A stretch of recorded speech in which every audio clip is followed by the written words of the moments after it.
In this video, I'm going to continue to answer some of the questions people have left in the comments section about Chris Watts. So the first one is by Puma Babushka, and she says, I have a question. Do you think that Chris is aware of having been a fraud, or does all this manipulation happen subconsciously? So yeah, in response to that, it's not subconscious. He's very conscious that he's lying. He knows that he's lying. I think he does believe his lies to an extent, and I talked about that in the last video, the way that he buys into his own mask. So that's going on, but he does know truth from fiction when he's talking about the facts of the situation. So yeah, he knows he's lying and it's conscious. Someone called Sarah sent me an email, and one of her questions in it was, she wanted to know, why could Chris Watts show high emotion for himself but not for others? Well, that's because, you know, there's this sort of there's a sort of misconception that somebody who, you know, a sociopath or a psychopath doesn't really have feelings, you know, and actually that's not the case. It's just where those feelings are directed is different. So they lack empathy. Chris Watts doesn't have empathy, but he still has really strong emotions. They're just different emotions. He feels protective feelings towards himself just as anyone else would. Those feelings are not any less than anyone else would have, but he doesn't have feelings of empathy. And so not having feelings of empathy means many other feelings are missing too, like remorse or guilt. He doesn't have those feelings, but he still wants to protect himself just as much as anyone else does. The reason he doesn't have those other feelings, it's not because he has a difficulty having a feeling.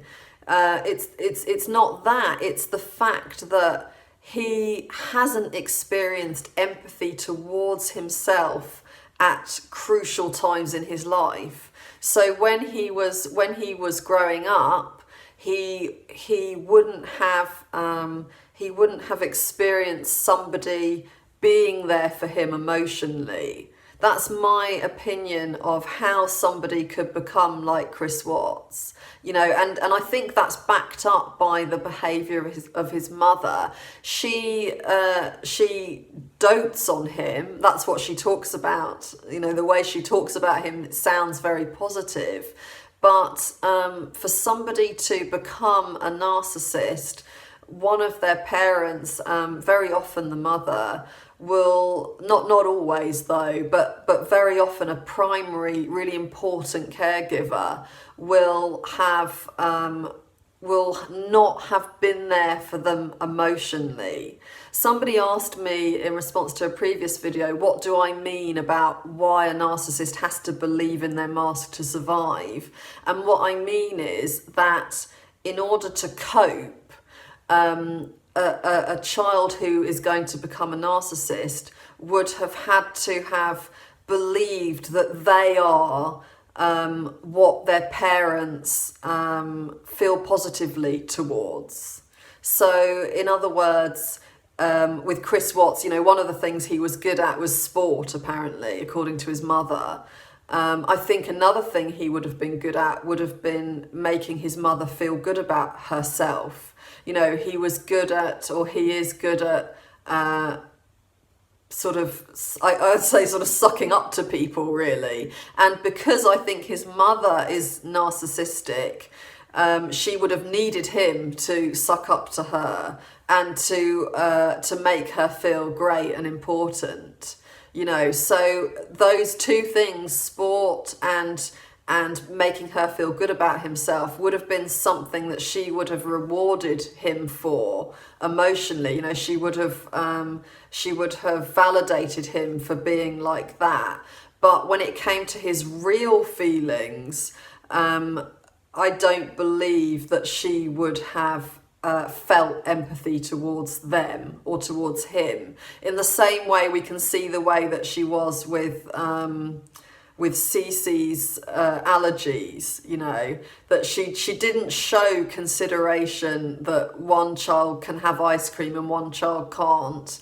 And in the same way, I don't think she would have been capable of being warm and caring towards Chris Watts. So because of this, it means that he has never been able to develop empathy for other people because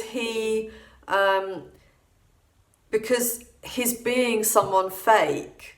So he's not able to care about someone else. He's not, you know, you can only do that when you're being real, you know, because it's a real feeling, isn't it? It's a vulnerability if you care about other people.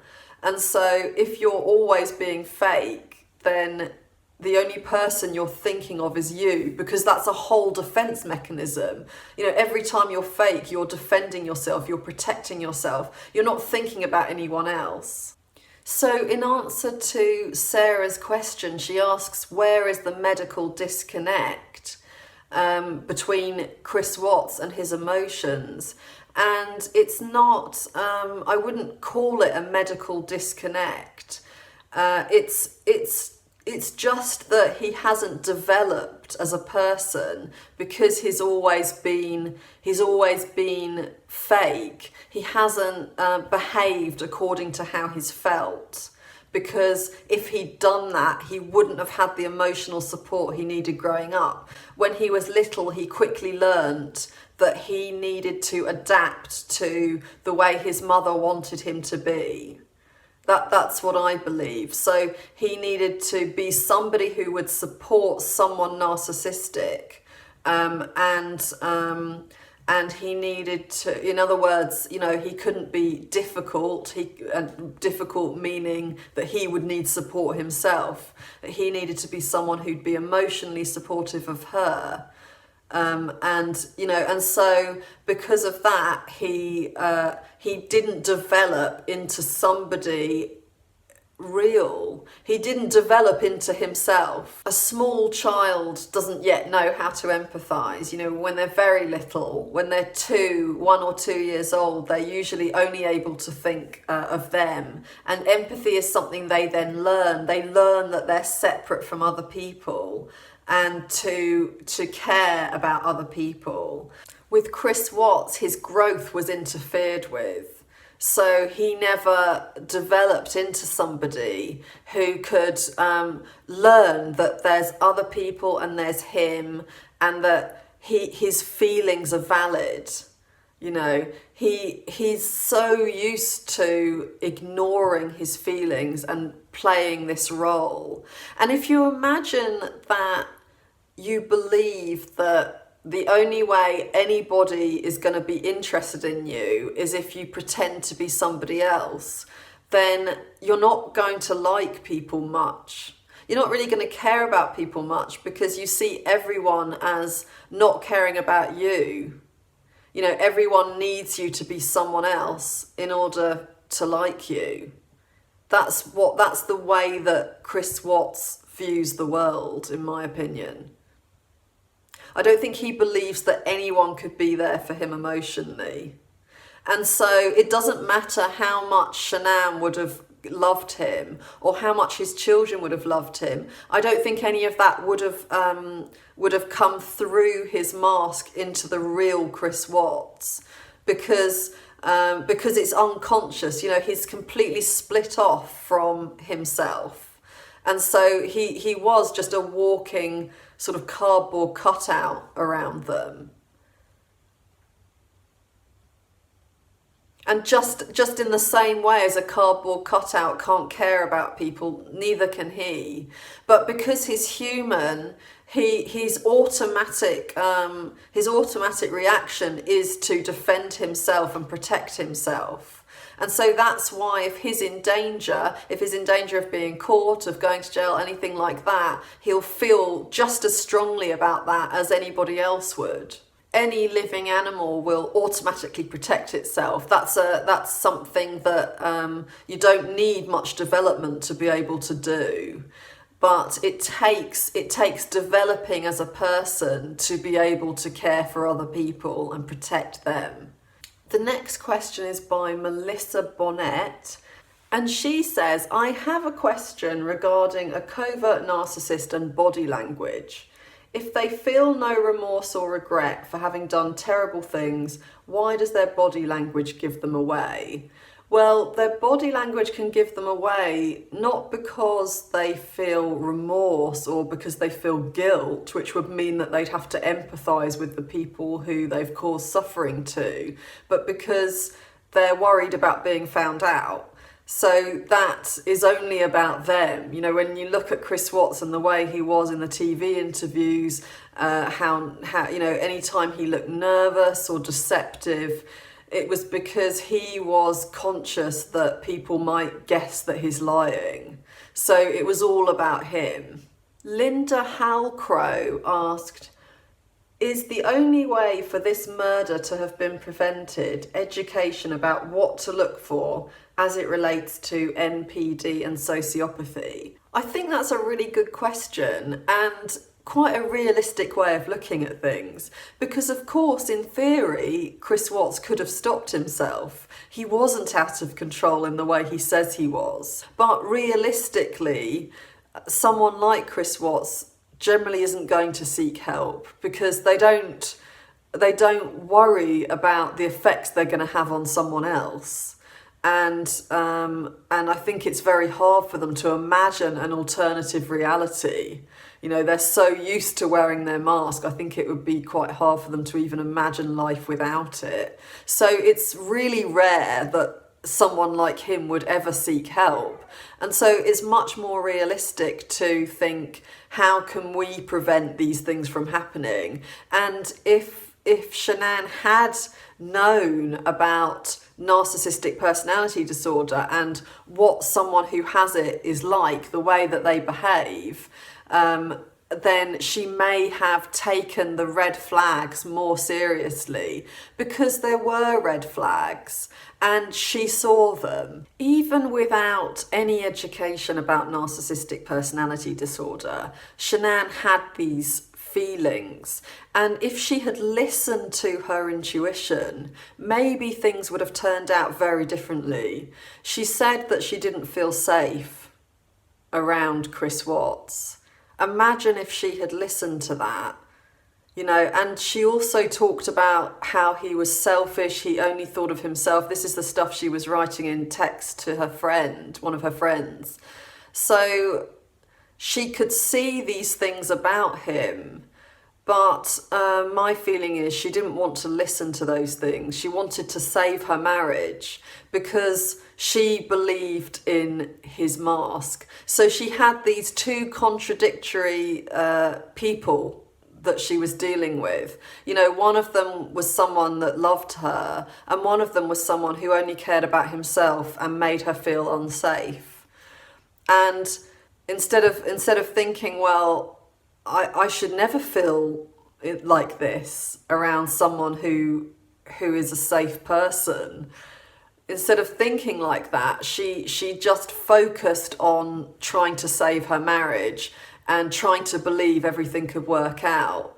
If she'd listened to her intuition and listened to those things she was saying that were all completely true about Chris Watts, maybe things would have turned out differently. So in answer to that question, I think the way to avoid situations like this is firstly education. I think education about narcissism is really useful sometimes just in helping people to listen to their intuition, because it helps to remind us that there are these people out there who it's in their interest to cause harm to other people, you know. And so knowing that, it makes it easier to listen to our intuition about someone not being safe, rather than always trying to see the good in people, which can be really tempting to do, especially if you're married to someone. Obviously you want to see the best in them. If you ever feel like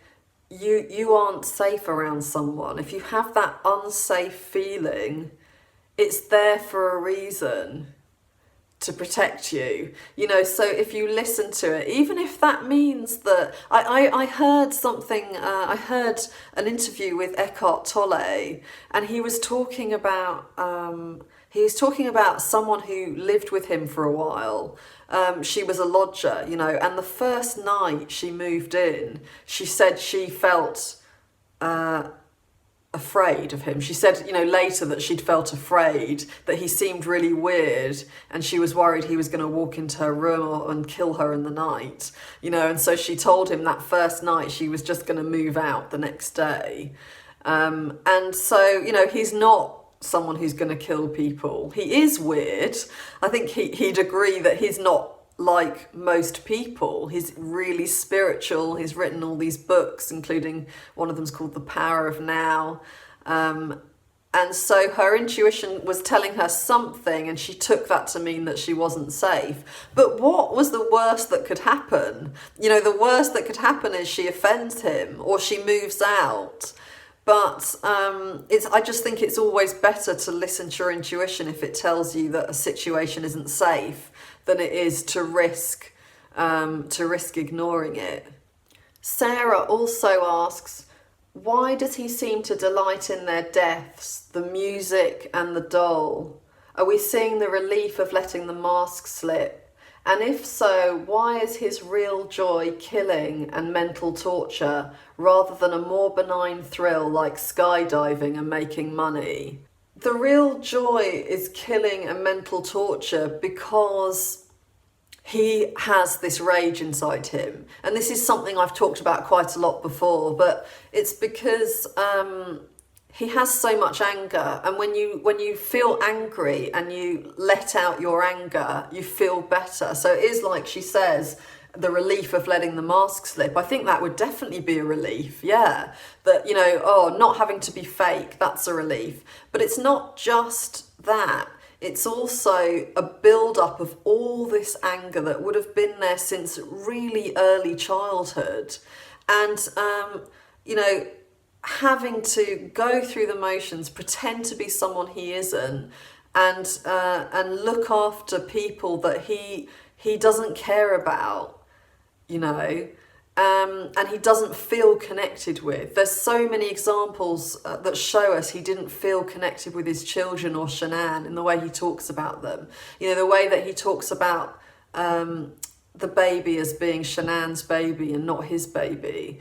The way that he talks about the girls as being the girls and not my girls. You know, there's lots of examples of how he was never connected to them. And so killing them was him getting his revenge for having to pretend for all this time and not getting his narcissistic supply from that. You know, he would have got some because they would have loved him. That would have made him feel good about himself and empowered.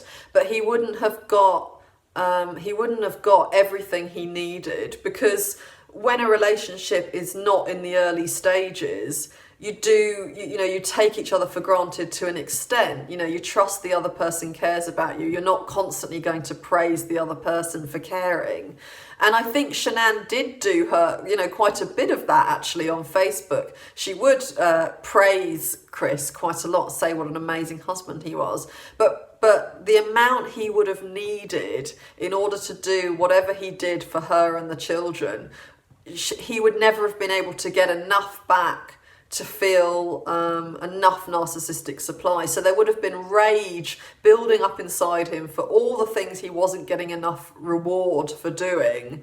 And on top of that, the rage that a narcissist feels because they weren't supported emotionally growing up.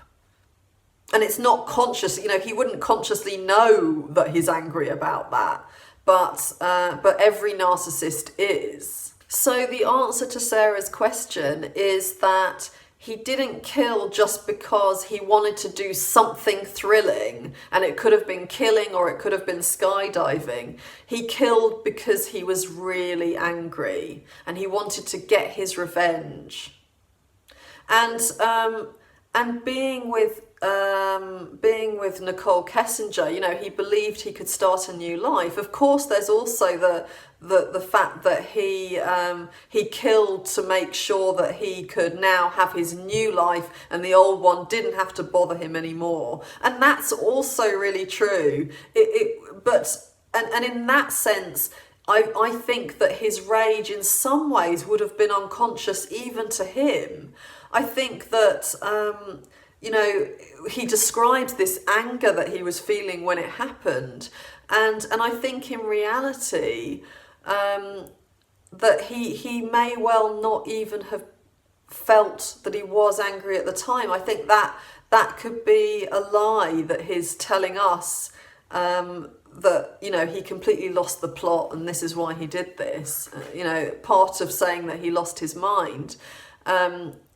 So he may not even have been in touch with this rage, but it's the rage that causes this disconnect between him and somebody else, and the rage that causes him to want to devalue Shanann, you know, throw the book in the bin, move on to Nicole, humiliate her every time he's with Nicole, you know, throughout their marriage, humiliate the girls by putting them into oil, you know, humiliate Shanann by the way he buried her. All of this is rage, even if he didn't consciously feel that rage.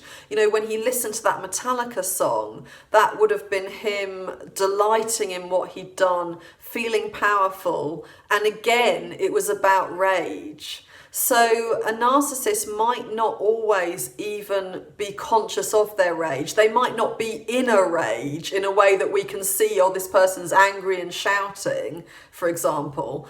But it's the rage is still driving. It's driving everything they do. It's driving their disrespect for people, their contempt for people, and their desire to hurt people. All of that is based on a rage that's not necessarily conscious. So I'm going to leave it here, and I'll continue to answer the questions about Chris Watts in another video. And I'm also going to be simultaneously talking about other people, not in the same video, but I'm going to be making videos about other people as well. I'm going to be looking at McNabb and Bell in a video because they've recently been in court accused of killing their 2-week-old baby, and they've been found guilty, both of them, so for different things. So I'm going to be talking about them, particularly about McNabb and the way he behaves, but also a bit about their relationship. So if you haven't subscribed, please subscribe, and I'll see you in the next video.